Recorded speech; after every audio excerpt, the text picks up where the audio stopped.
Bonjour à toutes et à tous. Donc effectivement, je vais vous présenter avec Laurent la situation sur les bassins Garonne, Dordogne et Loire pour la lamproie marine.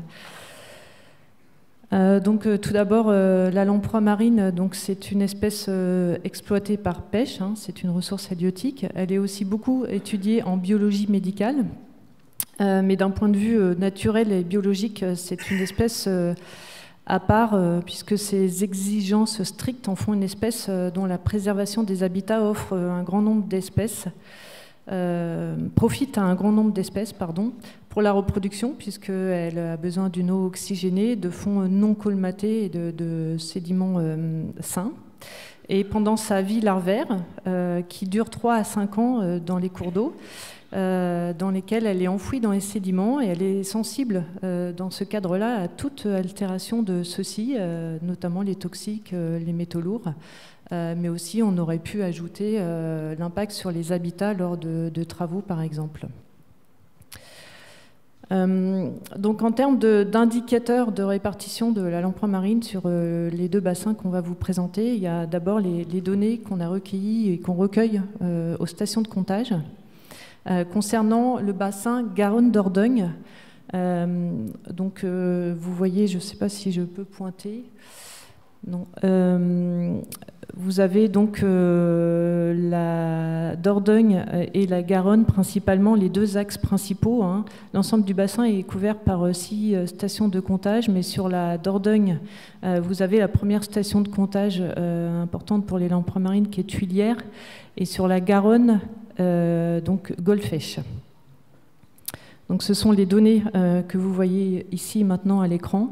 Vous pouvez voir que les suivis qui sont réalisés depuis 1993 par Migado montrent une évolution positive dans les années 2009. Et puis depuis 2010, finalement, on voit qu'il y a peu ou pas de passage au niveau des stations de contrôle, à la fois sur la Garonne et sur la Dordogne. Et on remarque aussi qu'il y a toujours 80% des passages sur l'axe Dordogne, mais avec là des effectifs résiduels. Concernant le bassin de la Loire, la carte montre également le réseau de stations de comptage qui sont suivies cette fois par Logrammy. Vous voyez différents axes. Je vais vous montrer tout de suite les chiffres. Voilà. Là où vous avez le pourcentage qui s'affiche, 99%, c'est le bassin de la Vienne, avec les stations de contrôle de Descartes et Châtellerault, puis le bassin de l'Allier avec un résiduel de 0% et 0,7% sur l'axe Loire avec la station de Decize. Effectivement, depuis 2007, plus de 99% des lamproies marines qui sont comptabilisées sur les stations d'entrée d'axe du bassin de la Loire le sont sur les stations de la Vienne. Et on voit que depuis 2009, il y a une raréfaction des effectifs de lamproies marines sur l'axe Loire, donc en haut du bassin, à la station de comptage de Decize. Alors qu'avant, on avait des effectifs relativement conséquents. Donc, au final, sur l'ensemble du bassin de la Loire, on avait 93 000 lamproies marines comptées sur l'ensemble du bassin. Entre 2009 et 2016, finalement, on est plutôt sur une moyenne de 30 000 lamproies, avec plus ou moins 15 000, puisqu'on avait des variations d'effectifs importantes, hein, vous le voyez sur le graphique. Malheureusement, cette année, en 2019, nous n'avons compté que 20 lamproies sur l'ensemble des stations du bassin de la Loire. Donc, ces 20 lamproies qui ont été comptabilisées sur le bassin de la Vienne. Donc, on peut voir que dans les années 2015, on était à 60% du maximum. Effectivement, c'était un maximum avec des effectifs très importants, mais on était à 60% du maximum comptabilisé. Puis en 2018 à 10%, et aujourd'hui on est à 0% du maximum comptabilisé en 2007. Concernant l'indicateur reproduction, hein, puisqu'on suit aussi sur les deux bassins versants la reproduction de la lamproie marine, au travers du comptage de nids notamment, et puis des fronts de colonisation. Sur le bassin Garonne-Dordogne, vous voyez en jaune orangé les zones de suivi de la reproduction. Donc vous voyez qu'elles sont en aval des deux principales stations, ce qui est un élément important. Et ce graphique montre le cumul des données à la fois d'effectifs issus des comptages de nids et d'effectifs aux stations de comptage sur la Dordogne. Donc vous voyez qui est montré en haut sur la carte, puisque sur la Garonne, il y a des difficultés pour suivre la reproduction du fait de la turbidité de l'eau.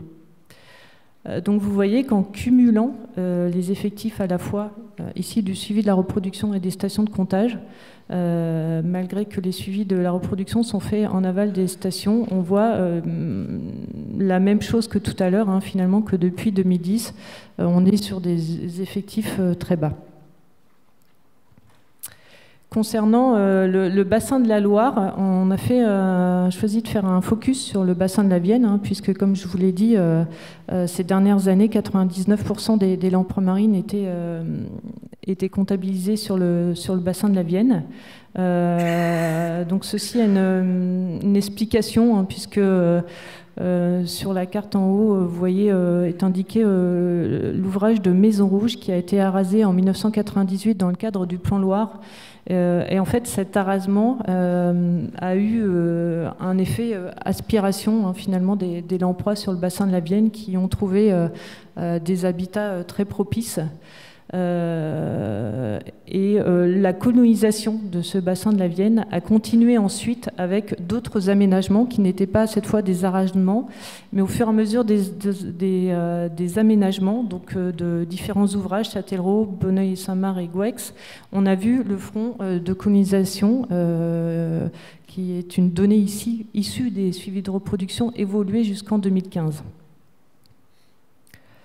Et puis finalement, malheureusement, avec les effectifs diminuant de façon importante, on a eu une régression du front de colonisation global sur le bassin de la Loire. Vous voyez à gauche sur la carte le front de colonisation donc en marron clair, donc qui allait jusqu'à 2,6 sur la Loire et même plus haut.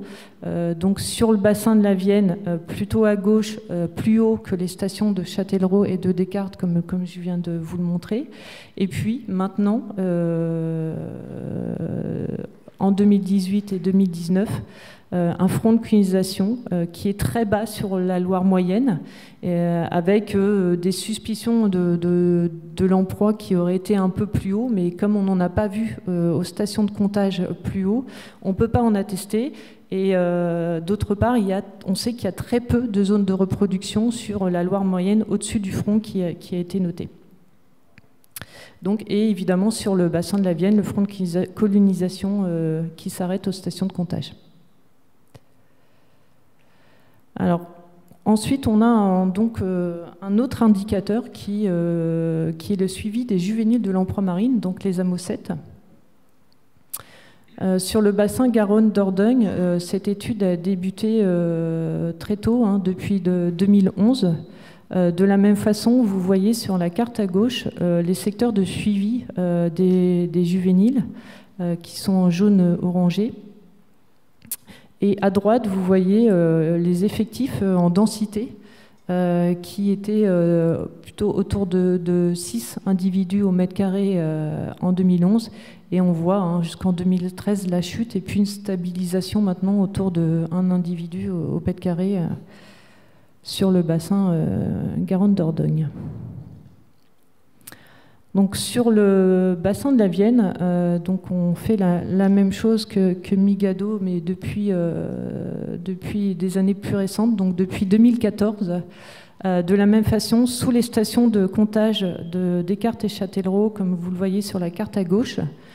Et on a donc des densités, donc je ne vous ai pas mis une jolie courbe qui descend comme Migado, parce qu'on a des suivis qui sont plus récents et avec des densités un peu plus variables. Malgré tout, on voit que depuis 2016, on a plutôt une courbe descendante et donc on retrouve moins d'amocètes sur des zones pourtant propices. Voilà, et en termes de cohortes, là, on peut préciser, donc toujours sur le bassin de la Vienne, je vous ai mis les graphes des cohortes des amocètes depuis 2017. On a en haut 2017, au milieu 2018 et en bas 2019. On voit qu'en 2017, on est tombé sur une absence on n'a quasiment pas retrouvé de juvéniles de l'année, donc les 0+. On a retrouvé ce trou, en fait, finalement, dans les cohortes en 2018, donc on le voit bien. Et puis en 2019, dans la mesure où ces échantillonnages ne permettent pas chez les amocètes de bien distinguer les classes d'âge au-dessus des 1+, on voit que c'est plus chaotique, mais on voit quand même qu'il y a quand même des trous, encore une fois, dans les cohortes. Donc on a un décalage dans le temps des cohortes, malgré qu'en 2018, vous voyez sur le graphe du milieu, on a retrouvé des densités de juvéniles de l'année à nouveau. Voilà, je vais passer ça c'était pour les indicateurs, je vais passer la parole à Laurent Carry pour la suite.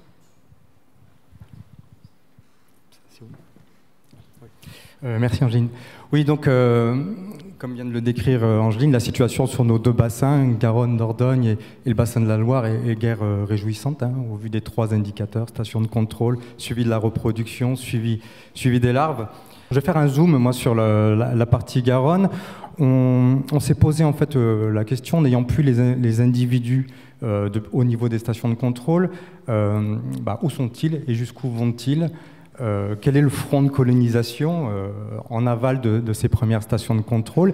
Et puis, en se posant une question, les individus qui se reproduisent, qui vont en aval des stations de contrôle, ont-ils la possibilité de se reproduire? Parce que nous, quand on va compter des nids, on ne contrôle que les individus qui font l'acte de reproduction, mais on n'est peut-être pas exhaustif par rapport à la population qui est présente, qui aurait pu échapper, par exemple, à la pêcherie. Donc on s'est amusé à équiper un échantillon de la population d'émetteurs radio pendant 3 ans.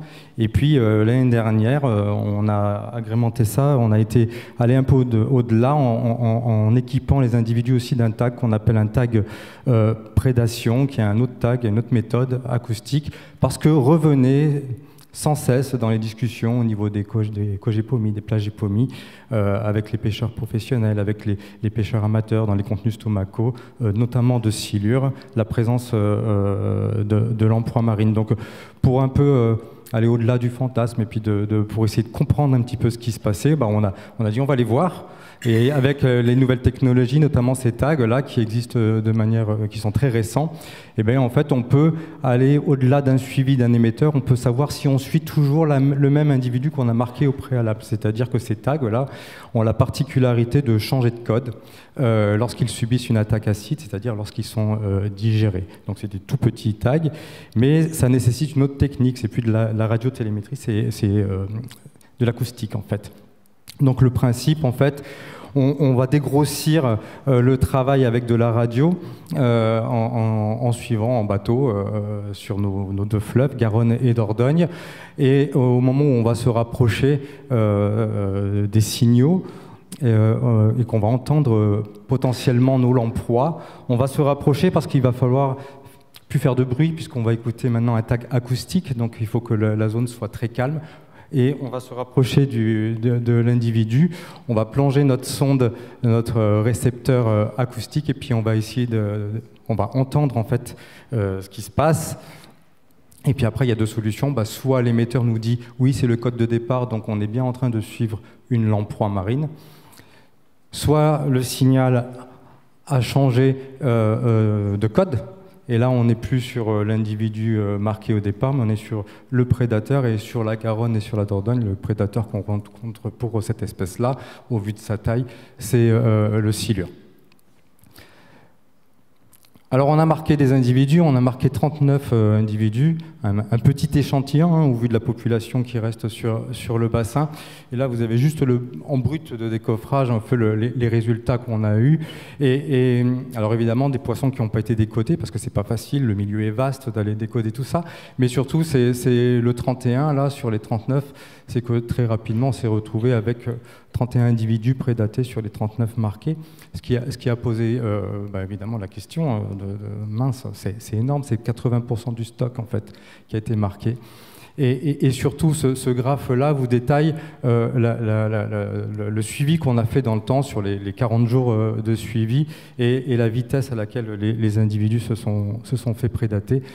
Donc très très rapidement, les marques orange, en fait, les barres oranges, c'est les individus qui sont prédatés, les marques bleues, c'est ce qui reste l'emploi. On voit que très rapidement, au bout d'une dizaine de jours, on avait quasiment la totalité du stock. Alors, avec des particularités quand même, hein, on reste très prudent, c'est la première fois qu'on fait ça, donc on y va à pas feutrer. Les conditions d'étude, déjà 2019, avec des débits très très faibles sur les deux bassins, qui font qu'en fait les individus ne grimpent pas très très haut et restent stagnent un petit peu, avancent très lentement. Et ça, c'est évidemment plus propice à de la prédation. Donc c'est des choses où voilà, on reste prudent là-dessus, mais enfin... Voilà, on a vu que l'espèce a été, par ses capacités à stagner sur des zones de reproduction, à attendre le bon moment très longtemps, à se ventouser, à être un peu naïve en fait dans ce milieu-là, avec un prédateur qui lui chasse, elle peut être très facilement sujet à ce phénomène-là. Donc effectivement, on est dans le rouge, on est tous en alerte sur les deux bassins, les indicateurs... la couleur qui ressort, c'est le rouge, que ce soit sur la Loire, que ce soit sur Garonne-Dordogne, que ce soit au niveau des stations de contrôle, au niveau de la reproduction des amocettes. C'est bizarre, mais les courbes se superposent, les dates se superposent, 2010, tout s'écroule, et surtout de manière très brutale. On n'a pas quelque chose qui est très progressif. On part de 40 000 individus, on arrive à zéro. Cette espèce-là, elle vit depuis 65 millions d'années quand même. Donc c'est quand même incroyable. Et on forme avec les différentes associations migrateurs, on regroupe les données dans une base qu'on appelle Datapomi, et puis on a des indicateurs, station de contrôle, je ne vous précise pas comment c'est tiré ça, mais ce qu'on voit en fait, c'est qu'il y a du vert, du orange, du rouge qui existe dans la légende, effectivement, mais quand on regarde la carte, une seule couleur suffit à décrire la situation de la lamproie marine. Donc effectivement, elle est passée d'espèces, avec les nouveaux classements de 2019 par l'UICN, de quasi menacées à maintenant en danger. On part vers le bas, quoi. Et on suit, il y a quelques années, un petit peu ce qui se passe avec la grande alose sur le bassin. Alors des propositions de mesures, là aussi on va rester humble sur ça, mais on s'est réunis au dernier COGEPOMI, on a réactivé le groupe technique Lamproie qui est en fait VGT, puisque la situation elle est pas trop mal pour la lamproie, puis maintenant on s'excite, c'est toujours comme ça que ça marche en fait. Maintenant on fonce dans les groupes techniques pour rassembler les données puis essayer d'agir. Sur la Garonne, donc on s'est réunis, quand on dit on, c'est Migado, mais c'est l'AFB, les EPTB, les pêcheurs amateurs, les pêcheurs professionnels, tous dans le même wagon, et on va tous essayer de trouver des... Alors, je ne dis pas qu'on va trouver des solutions, mais enfin, en tout cas, on va essayer de se retrousser les manches. Et on a proposé, alors c'est pas encore validé en COGEPOMI officiel, mais on a proposé des choses à court terme et puis à moyen terme. À court terme, il y a urgence, en fait, ces signaux d'alarme. Donc, en fait, c'est de soustraire un nombre significatif d'individus à la prédation ou à la mortalité par pêche. Enfin, sauvons ce qui reste pour qu'on ait des géniteurs qui se reproduisent et au bon endroit de manière efficace, c'est-à-dire plutôt sur les parties amont. Et du transport, pourquoi pas, même si c'est peut-être jouer aux apprentis sorciers, mais transportons des individus, on les suivra dans des endroits où il y aura moins de prédation, même voire pas de prédation. en essayant d'avoir des larves, etc., et de relancer la machine. Bon, évidemment, il faut continuer à connaître de la connaissance sur les difficultés et de franchissement, parce qu'il n'y a pas que la prédation, le franchissement aussi, accéder aux bonnes zones, et puis faire ça dans d'autres conditions, de débit, de température, etc. Puis bien sûr, il faut aussi agir sur le silure, limiter sa présence. On travaille beaucoup avec les pêcheurs professionnels, notamment du bassin, pour essayer de faire des choses. Inventer une nouvelle pêche, on ne travaille pas sur les mêmes volumes, sur les mêmes bestioles, donc il faut inventer quelque chose. Tout est à faire. Et puis à moyen terme, c'est réduire aussi les prélèvements par la pêcherie, avec des actions forcément sur le silure. Et aussi une nécessité aussi de connaître, on connaît la prédation, il faut connaître aussi le taux d'exploitation. C'est des choses qui sont en cours sur le bassin de la Loire, avec Angéline en discuter. Il y a des réflexions et des discussions aussi qui sont en cours sur ces relations silure-migrataires, accessibilité aux zones de reproduction. Voilà, tout reste à faire. Je vous remercie.